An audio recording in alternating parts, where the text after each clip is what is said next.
بسم الله الرحمن الرحیم. راشئ پبلیشر پروګرام ته تاسو راشئ پبلیشر ته. په پبلیشر کې مو ټولې برخې لوستې وې. بعضې خبرې په پاراګراف کې دلته پاتې وې، دا به په ورډ پروګرام کې تاسو ته تشریح کوم. بل په ټمپلیټو کې تاسو هر ټمپلیټ باندې کار وکړئ. مطمئن یم چې په هر ټمپلیټ به پوه سئ او تغییرات به ډېر په اسانۍ سره پکې راولئ. بل آپشن ده، په آپشن کې جنرال مو لوستی و، پاور پوینټ کې سیو مو هم لوستی و. نن به پروفینګ تشریح کوم او نور به په نورو پروګرامو کې هم داسې تشریح کوو. دلته لیکلي اګنور ورډز ان اپر کیس، اګنور ورډز ډټ کانټین نمبر. تاسو چې کله یو لغت لیکئ، مثلا زه لیکم چې MTN، دا غلط نیسي. که زه ولیکم په لویو حروفو ولیکم بیا غلطي نه نیسي. یا چې نمبر پکې وي، مثلا دا 45 غلط نه نیسي. که دا خو صحیح ده، که همداسې کوم بل لغت وي بیا غلط نیسي. بیا به راشو دلته تاسو راشئ آپشن ته، پروفینګ ته. ignores internet and file addresses. انټرنیټ ادرس کوي، فایل ادرسونه وي. فایل ادرس همغه عکس چې ما ادرس راخیستی و همغه هم غلط نه نیسي. تاسو لیدل چې په هغې سپیل غلطي نه راوستم. انټرنیټي ادرسونه هم کوي، په هغه کې هم مشکلات او غلطي نه راولي.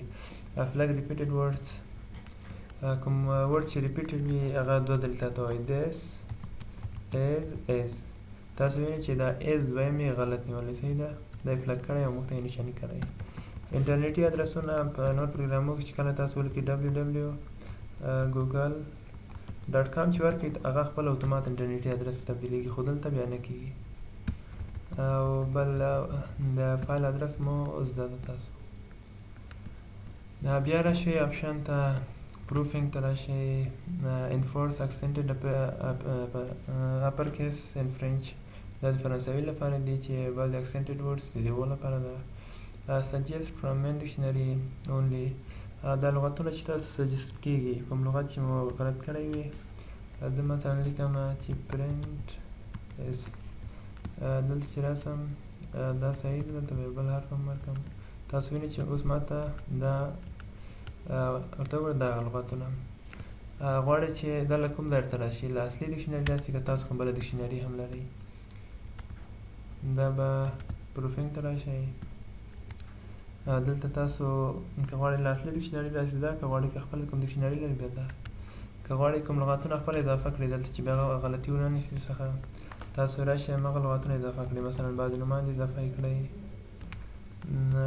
بعضې معلومات دې هغه ولیکئ، بیا هغه تاسو څخه ایرر نه نیول کېږي. که غواړئ چې ډیلیټ کړئ ډیلیټ یې کړئ، که اوکې کړئ اوکې کړئ. بیا وروسته له دې به له تاسو څخه دغه نومان غلطي نه نیسي. دا اوکې کړئ، بیا همغه هلته اضافه شو او غلطي نه نیسي تاسو څخه.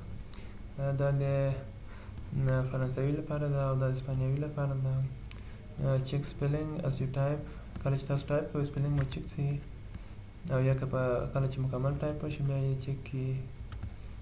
بل ګرامر ایرر د هغه هم hide spelling and grammar error، که د ایرر تاسو څخه پاک کړي تاسو بیا همغه انتخاب کړئ. بله موضوع آټو کریکشن ده. آټو کریکشن آپشن په دې خاطر دی چې تاسو غواړئ بعضې کارونه په اتومات ډول تاسو ته ترسره شي. شو آټو کریکشن آپشن بټن، تاسو غواړئ چې دا شو شي که نه، دا به زه اوکې کړم. تاسو بعض ځایو کې وینئ چې دا غواړئ چې شو شي که نه. که غواړئ چې شو شي هماغه فعاله پرېږدئ، که غواړئ چې شو نه شي بیا راشئ هغه لرې کړئ. پروفینګ ته راشئ او دا ځای لرې کړئ. که غواړئ چې شو نه شي، که غواړئ چې شو شي دا غواړئ. correct to initial capitals، که دوه لوی حروف ولیکئ اصلاح شي. capitalize first letter of sentence، دا دواړه تاسو ته تشریح کوم. یو دا و چې دوه لغته چې تاسو لوی ولیکئ this، ورته تاسو هغه خپله اصلاح شو. بل هره جمله چې لیکئ بیا هغه خپله حرف لوی راځي. بیا به راشو آپشنز ته، بیا به پروفینګ ته راشو، آټو کریکشن ته به راشو.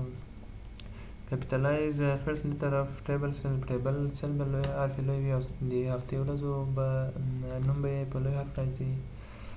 تاسو راشئ ټیبل ته، یو ټیبل انتخاب کړئ. دلته چې نیم ولیکئ، هلته چې ولیکئ اول حرف یې تاسو وینئ چې لوی شو. بلکې د هفتې ورځو که مو ولیکو، مثلا زه لیکم چې سنډې، او وروسته له دې هم هر ځای کې ولیکئ همداسې لوی لیکل کېږي. منډې مې غلط لیکلی، تاسو وینئ چې اول حرف یې لوی شو. دا ویډیو هم دومره بس ده، نور به